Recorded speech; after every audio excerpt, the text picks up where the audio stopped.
Bahay o kondo, ano mas okay? So that may mga nagtatanong sa atin, ano mas okay? Bumili ng bahay o bumili ng kondo? Kasi pag bumili ka ng bahay, mas maganda yung tirahan daw, mas wide, mas spacious. Yun nga lang, usually pag bahay, mas malayo to sa mga CBD areas. Pag bumili ka naman ng kondo, convenient ka, pati mga maintenance and everything. Yung nga lang, syempre, appreciation ng property mo, hindi tulad ng bahay. So ano ba yung best balance to choose what is best for you, a bahay or a kondo? Talakayin ko yan isa-isa, no? Unahin ko muna yung kondo. Bakit ka ba bumibili ng kondo kadalasan, no? Kasi normally, ang kondo, mas maliit yung budget na kailangan mo. Pangalawa, mas madaling hulugan, no? Kasi maraming mga developer na nagpapahulog ng installment kung bibili ka ng kondo. Or pwede mong ipasok sa bangko para makapaghulog-hulog ka, no? Pangatlo, yung security rin, no? Yung security, ibig sabihin kasi ang kondo, normally, maraming security yan, may mga sistema yan, maraming serbisyo yan, maintenance, janitorial, security. So, mas convenient para sa'yo in terms of your place of work.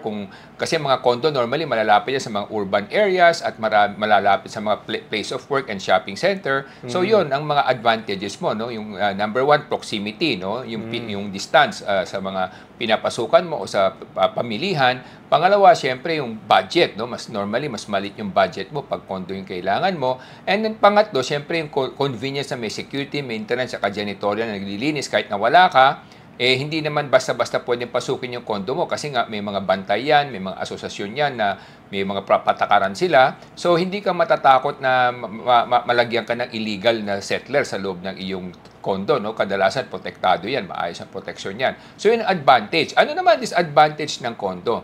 Ang disadvantage ng kondo, syempre, una, mas mahal yung mga association dues na babayaran mo, mga real estate taxes mo, mataas din, no? Yung kuryente tubig mo, medyo mas mataas din compared to a regular house, no? Kasi syempre, yung association, minsan may patong pa yan, ano? Sa pinapasa sa'yo. So, yun ang mga disadvantage. So, lastly, of course, price appreciation, tumataas din yung presyo pero mas mabagal siya compared to a house, no? So, let's talk of a house. Ano namang advantages ng house? Ang house, ang advantage niya, syempre, number one, kadalasan mas malaking space mo. So, mas maluwag, no? Mas comfortable para sa'yo. Pangalawa, syempre, mas mababa yung taxes na binabayad mo, no? Compared to a condo on a per square meter basis, no?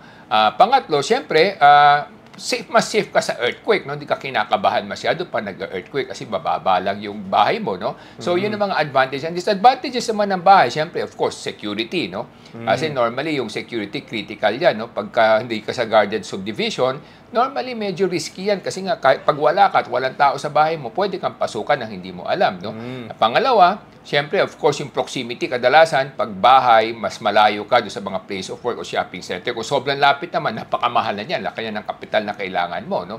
So, yan yung mga ano niya, disadvantages, no? So, yan yung mga sinasabi natin. So, of course, number 3, pag may maintenance, no? Kinakailangan mong ayusin, kung puniin, tatawag ka pa ng taong labas, samantalang kung nasa kondo ka, may mga maintenance crew yan na nag-aasikaso. So, yun ang plus and minus. So, depende nga sa iyo yan, no?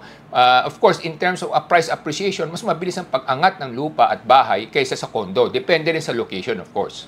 Siguro yung dapat i-take into account dito kung whether single pa sila or malaki na yung pamilya nila, hindi ba, Dad? Correct, no? Kung single ka, syempre, normally, it's better to stay in a condo. Pero kung may pamilya ka na, normally, it's better to stay in a house. So, depende yan, eh. Most of the people I know, pag medyo malaki na yung pamilya nila, pag nagsisimula sila kondo, pag lumalaki yung pamilya, nagbabahay na sila. Tapos pag tumatanda sila, bumabalik sila sa kondo kasi pag matanda ka na, mas mapapangalagaan yung safety mo saka yung mga pangangailangan pag nasa loob ka ng kondo, pagka may problema ka sa health or whatever, mas maraming sasaklolo sa'yo. Kung nasa bahay kang hirap, tatawag ka pa ng kung saan-saan. So, ganun yung nakikita nating kumbaga, cycle ng buhay, no, sa ating bayan right now.